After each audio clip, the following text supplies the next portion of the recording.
How to add blur effect in VN Video Editor. Want to add a blur effect to focus on key parts of your video? Here's how to do it in VN Video Editor. Select the clip you want to edit on the timeline. Now tap Effects at the bottom. Then scroll to find the blur option.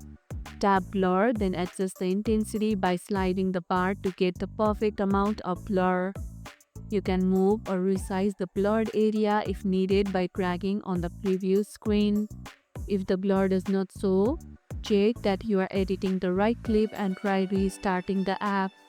Use blur to hide sensitive info or create a cool background effect. Tried blur effects before? Share your favorite use case in the comments below.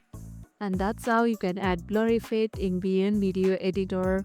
And if this video helped, hit the like button, share it, subscribe, and leave a comment. Thanks for watching, and I'll see you in the next one.